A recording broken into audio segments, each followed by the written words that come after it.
खर्चा पानी is brought to you by Livogen tonic. थकान और कमजोरी से दे आजादी। क्या हुआ? गाड़ी ज्यादा बड़ी है। गाड़ी? अरे काश मुझ में ये सोफा पुश करने की ताकत होती। थकान और कमजोरी खून में आयरन की कमी के लक्षण हैं। लीजिए लिवोजन टॉनिक। इसमें है ऑर्गेनिक आयरन और कई ऐसे तत्व जो दें कमजोरी से आजादी।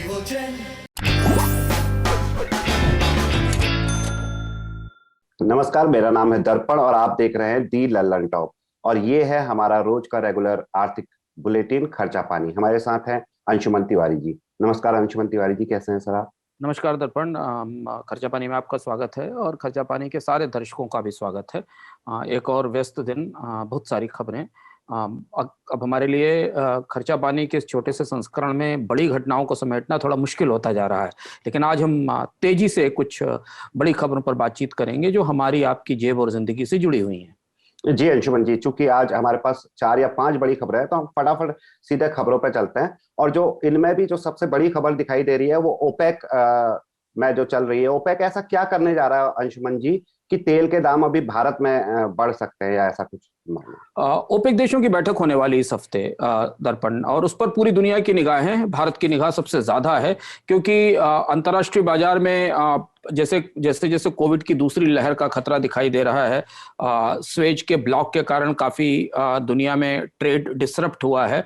उस बीच में ओपेक की यह बैठक इसलिए महत्वपूर्ण है कि लोगों की निगाह इस बात पर है कि क्या दुनिया के प्रमुख तेल उत्पादक देशों का कार्टेल अपने उत्पादन में जो कटौती है करीब करीब 8 मिलियन बैरल की, उसे वापस जोड़ता है या उस कटौती को जारी रखता है।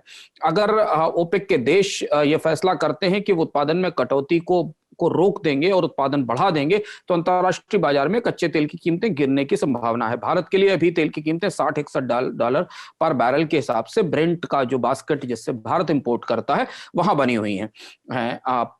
जो अंदर से खबरें हमें मिल रही हैं और अंतर्राष्ट्रीय तेल बाजार के जो ट्रेडर्स हैं जिनसे हमारी कल शाम को बात हो रही थी लंदन में और न्यूयॉर्क में, उनका मानना यह है कि सऊदी अरब इस बात पर लगातार दबाव बना रहा है कि चूंकि मंदी अभी बाकी है, अंतर्राष्ट्रीय बाजार में फिर दबाव बनता दिखाई दे रहा है। कमोडिटीज की प्राइसेस गिर रही हैं, डॉलर मजबूत हो रहा है, अमेरिकन ट्रेजरीज की यील्ड या उन पर ब्याज ऊपर जा रहा है। ऐसी परिस्थिति में तेल उत्पादक देशों को उत्पादन में कटौती जारी रखनी चाहिए।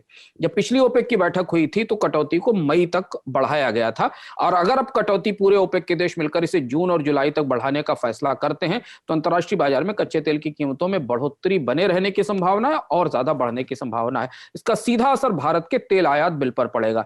यानी हमने जो पिछले 2-3 दिनों में 15-20 पैसे 25 पैसे की कटौती पेट्रोल डीजल की कीमतों में देखी है वो रुक सकती है, और तेल की कीमतें बढ़ने का, कच्चे तेल की कीमतें बढ़ने के बाद भारत में पेट्रोल डीजल की कीमतों में बढ़ोतरी का नया दौर आ सकता है, या जो कटौती है उस पर विराम या उस पर रोक लग सकती है। यह फिलहाल अभी तक की परिस्थिति है। ओपेक देशों की बैठक का जो फैसला निकलेगा उसको लेकर हम खर्चा पानी में फिर एक बार चर्चा करेंगे। जी अंशुमन जी, हम सीधे चलते हैं अपनी दूसरी खबर की ओर। अंशुमन जी, हमने कुछ दिनों पहले ही महंगाई को लेके एक खर्चा पानी में लिया था, उसका लिंक हम डिस्क्रिप्शन में दे देंगे। तो अभी मूडीज का ये कहना है कि जो भारत की महंगाई है वो बेचैन करने वाली है। इसको लेके क्या कहना चाहेंगे आप? मूडीज का संकेत दर्पण बहुत अर्थपूर्ण है और बहुत कई सारे आयामों से इसको समझना जरूरी है। भारत की महंगाई भी कोई बहुत ज्यादा नहीं है। रिटेल 5 से 6% की महंगाई दर पर है, थोक की महंगाई 3-3.5% के आसपास है। पर दुनिया की एजेंसियों को जब भारत की 5% की महंगाई डराने वाली या बेचैन करने वाली लग रही है तो हम तो महंगाई की बढ़ती हुई ट्रेजेक्टरी पर हैं जहां कीमतें लगातार बढ़ती चली जानी है। जितने प्रोजेक्शन हमको भारत में महंगाई दर को लेकर मिल रहे हैं, खासतौर से खुदरा महंगाई को लेकर मिल रहे हैं, वो 6 और 7% की तरफ जाने के हैं।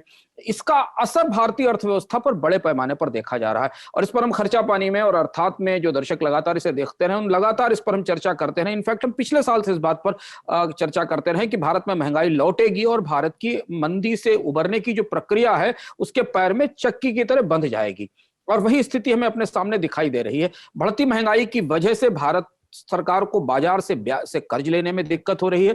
खर्चा पानी के दर्शक याद करेंगे कि सरकार को अपना इस साल का आखिरी हफ्ते का जो बोरोइंग कार्यक्रम था उसको रोकना पड़ा, उसको स्थगित करना पड़ा, क्योंकि बाजार उन्हें सस्ती दर पर ब्याज देने को तैयार नहीं था। महंगाई बढ़ने के बहुत सारे बहुआयामी असर होते हैं। महंगाई बढ़ने का असर हमारी जिंदगी की, जीवन की लागत पर पड़ता है, चूंकि तनख्वाहें कटी हुई हैं, लोगों के वेतन अभी वापस नहीं लौटे हैं, नौकरियां नहीं लौटी हैं, तो जिंदगी जीने की लागत वैसे ही काफी बढ़ी हुई है। दूसरी तरफ ब्याज दरें बढ़ने का खतरा है जो साफ दिखाई पड़ रहा है बॉन्ड मार्केट से। और तीसरी चीज ये कि पूरी अर्थव्यवस्था में जो लागतें बढ़ती हैं महंगाई बढ़ने के साथ, वो वस्तुतः महंगाई में फिर बढ़ोतरी के लिए, महंगाई में फ्यूल का काम करती हैं। इसलिए मूडीज की और इसलिए मूडीज की चिंता ये जायज है कि 5% की महंगाई भी भारत को बेचैन करने वाली है और इसलिए इस पर निगाह रखनी होगी। और सरकार फिलहाल अभी इस परिस्थिति में नहीं है कि वो इस महंगाई को इस तरह से रोक सके जो बढ़ती दिखाई दे रही है। इसलिए महंगाई का आंकड़ा अगले हफ्ते लोगों की निगाह में रहेगा और अगर ये 5.5-6% के आसपास तक की महंगाई हमको रिटेल में मिलती है तो हमें बचत पर और कम रिटर्न मिलना शुरू होगा और शायद बाजार में ब्याज दरें बढ़ने की नौबत आ जाए। अंशुमन जी, हमारे लाइनअप में तीसरी खबर बड़ी इंटरेस्टिंग है। भारत की डिजिटल करेंसी को लेकर कुछ खबरें रिस कर आ रही है, कहा जा सकता है। तो कैसी होगी अनुमानतः भारत की डिजिटल करेंसी? हाल में एक रिपोर्ट आई है जिसमें रिजर्व बैंक ने कुछ संकेत दिए हैं भारत की डिजिटल करेंसी को लेकर। हम इस पर चर्चा करते रहे हैं कि आरबीआई अपनी डिजिटल करेंसी लाने की बात कर रहा है। जो संकेत हमें मिल रहे हैं उस हिसाब से डिजिटल करेंसी लगभग वैसी ही होगी जैसे कि कैश होता है। हमने सेंट्रल बैंक की किसी डिजिटल करेंसी का पहला परीक्षण चीन में देखा था। पिछले साल चीन ने कोविड के बीचों बीच अपने शहर शेंगेन में एक डिजिटल करेंसी को ट्राई किया था। वो डिजिटल युआन था और उस पर लोगों को खरीदारी करने के लिए प्रेरित किया था। भारत की डिजिटल करेंसी भी लगभग ऐसी होने वाली है, नगद की तरह होगी। आप भुगतान आज भी आप डिजिटल भुगतान ही करते हैं यूपीआई के थ्रू या क्रेडिट कार्ड या डेबिट कार्ड के थ्रू। शायद ये करेंसी वैसी होगी जो एप्लीकेशन के जरिए आप उससे पेमेंट कर सकेंगे। तकनीकी तौर पर रिजर्व बैंक का संकेत है कि क्रिप्टो करेंसी नहीं होगी पर यह वैसी ही होगी, यानी ये टेक्नोलॉजी कोई दूसरी होगी। रिजर्व बैंक ने स्पष्ट नहीं किया है कि किस टेक्नोलॉजी पर आधारित होगी, लेकिन भारत ने बहुत तेजी से सेंट्रल बैंक डिजिटल करेंसी की दिशा में बढ़ने का फैसला किया है।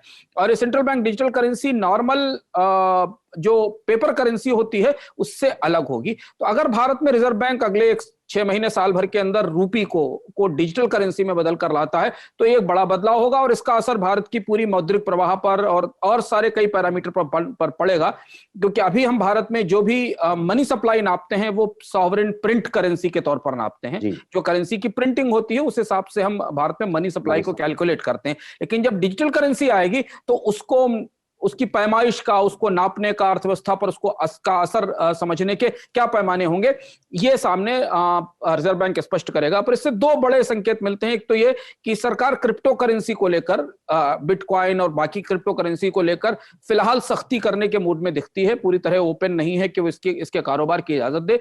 दूसरी तरफ रिजर्व बैंक काफी तेजी से आगे बढ़ रहा है सेंट्रल बैंक डिजिटल करेंसी लाने के लिए।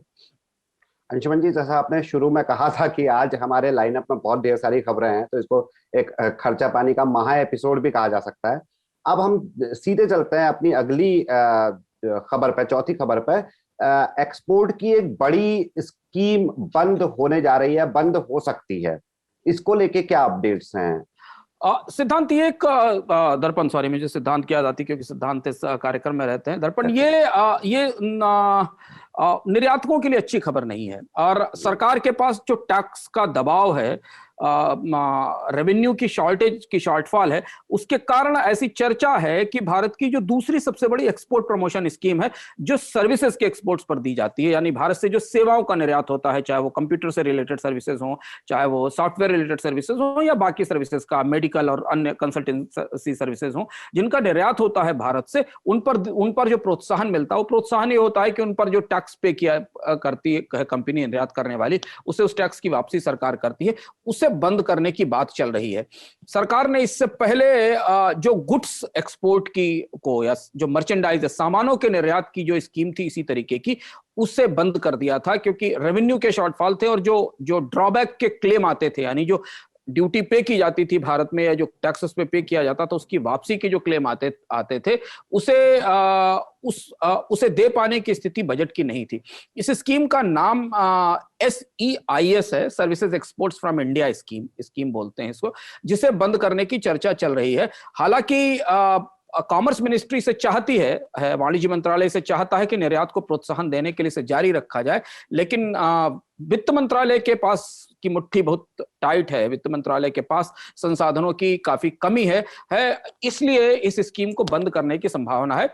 इसकी घोषणा 2015 की जो ट्रेड पॉलिसी थी, ट्रेड पॉलिसी 5 साल के लिए होती है, 2015 से 20 की जो ट्रेड पॉलिसी थी उसमें इसकी घोषणा की गई थी। और जो आंकड़े हमें मिल रहे हैं, इसमें अभी तक 4,262 करोड़ रुपए के इंसेंटिव्स या 4,262 करोड़ रुपए के प्रोत्साहन एक्सपोर्टर्स को 2018-19 में दिए गए थे। अब नई फॉरेन ट्रेड पॉलिसी आने की तैयारी है। इस साल भारत की नई 5 साल की फॉरेन ट्रेड पॉलिसी आएगी, उसमें इस स्कीम को ड्रॉप किए जाने की और बंद किए जाने की संभावना दिखाई पड़ रही। और अगर ऐसा होता है दर्पण, तो गुड्स के एक्सपोर्ट की और सर्विसेज के एक्सपोर्ट की, दोनों के प्रमोशन की स्कीम बंद होने की स्थिति आ जाएगी। इसका एक एंगल है, एक पर्सपेक्टिव इसमें यह भी है कि भारत को इस स्कीम पर डब्ल्यूटीओ में काफी आपत्तियों का सामना भी करना पड़ रहा है।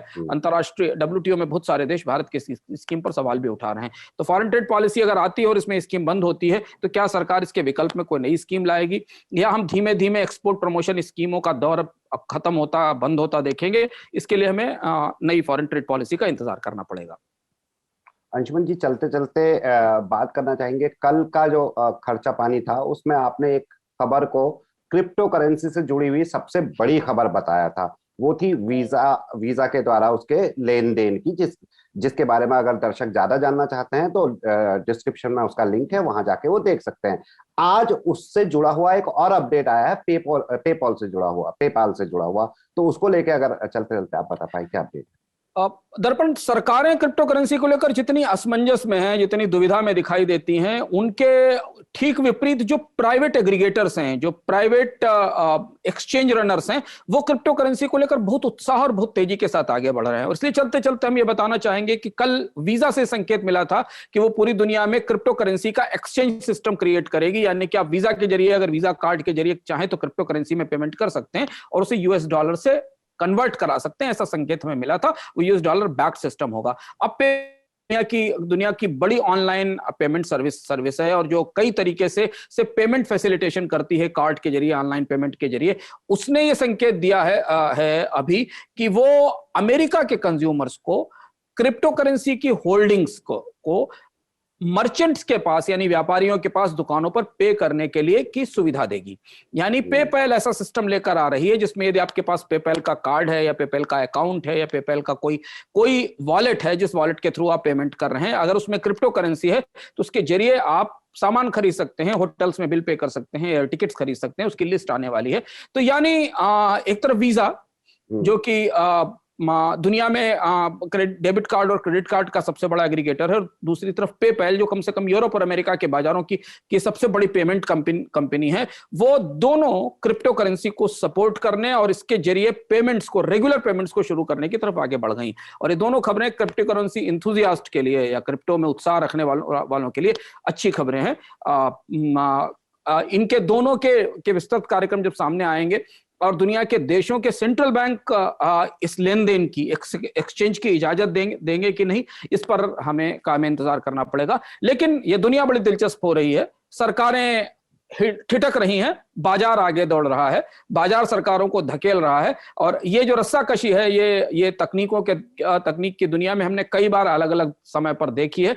आज क्रिप्टो में ये रस्साकशी चल रही है। रेगुलेटर जो हैं वो थोड़े सशंकित हैं, थोड़े रिजर्व्ड हैं, थोड़े डरे हुए हैं, थोड़े कंजर्वेटिव हैं, जबकि मार्केट बहुत उत्साहित है और मार्केट क्रिप्टो करेंसीज के साथ बड़े जोखिम लेने को और बड़े रिस्क लेने को तैयार है।